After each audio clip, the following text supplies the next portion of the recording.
I never imagined Sarah, my wife of 5 years, could betray me.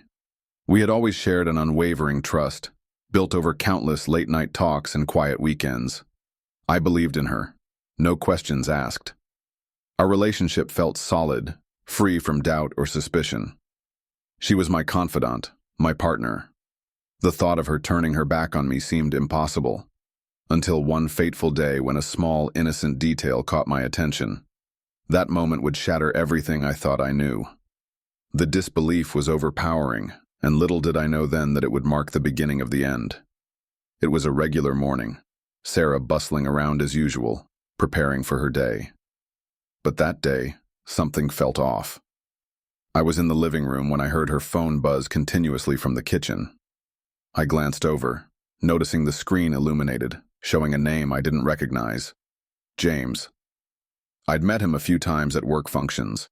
He was a colleague of Sarah's, friendly, but nothing more. Still, the constant notifications seemed out of place. Curiosity gnawed at me. Why was she so engrossed in her phone? I casually walked over and saw a text from James. "Can't wait to see you tonight, I miss you." A chill ran through me. Was this just friendly banter, or was something more going on? A sense of dread settled in my stomach. The seed of doubt had been planted, but I didn't know yet how deep it would grow. Unable to shake the feeling, I decided to check her phone. I told myself it was nothing, just a moment of paranoia. But when I scrolled through the messages, my stomach dropped.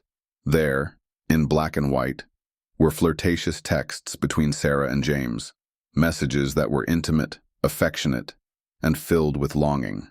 They spoke of secret rendezvous, of stolen moments together. I felt like I was suffocating. My mind raced as I read the messages, confirming what I had feared. There were detailed plans, weekend getaways, late-night meetings at hotels. The affair wasn't just a one-time thing. It was ongoing. My heart pounded in my chest. Betrayal. That was the word that kept repeating in my mind.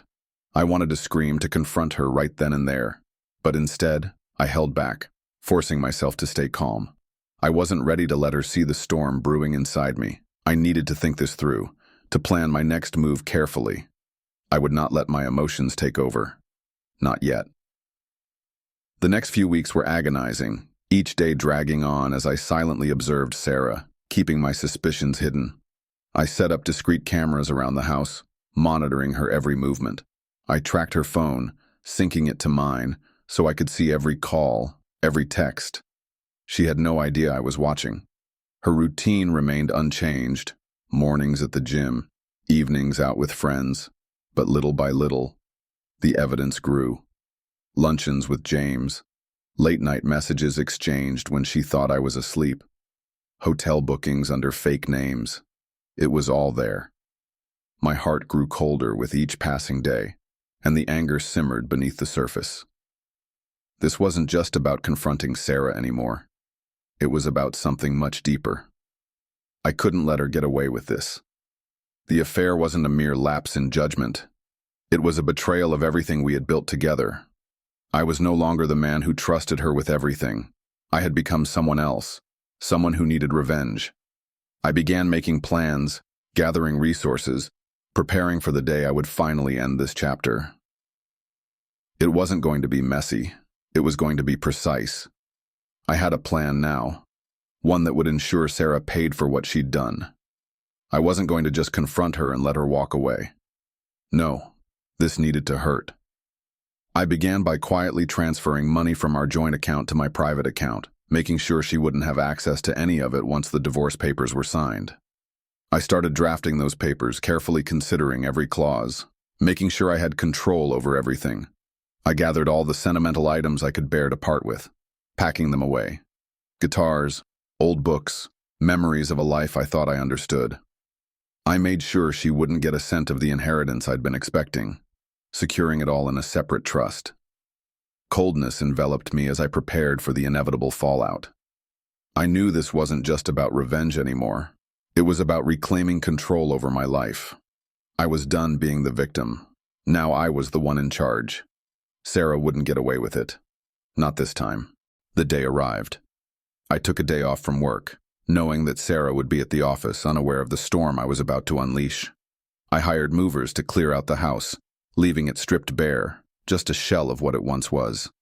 It felt surreal, empty rooms, silent walls. Once everything was gone, I set up a projector in the living room, its screen displaying the damning evidence of Sarah's affair.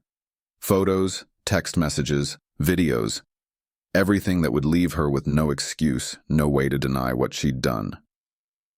I left a single red rose in a manila envelope on the kitchen table, the envelope containing the signed divorce papers. I didn't want to be there when she arrived home.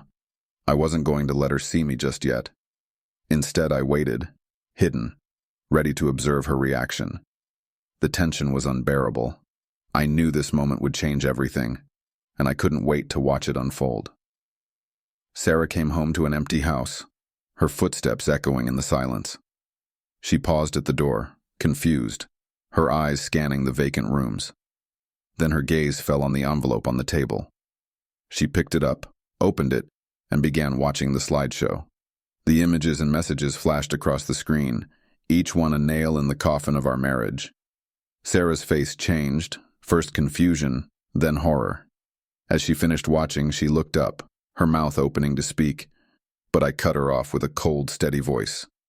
There's nothing left to say. Her frantic attempts to explain, to beg for forgiveness, were met with my silence. I wasn't the man she had once known. I handed her the divorce papers, placing them in her trembling hands. It's over. Her breakdown was intense, but I felt nothing. I was calm, detached, ready for the end. Sarah's desperation grew as she realized what had happened. Everything was gone. Her things, her life, our marriage. I stood there, unmoved, watching her unravel. Then, as if to drive the final nail into her coffin, I told her, "You're free to go wherever you want, but you have nothing left. No home, no future, no trust." I paused before delivering the final blow. "I've sent everything to HR.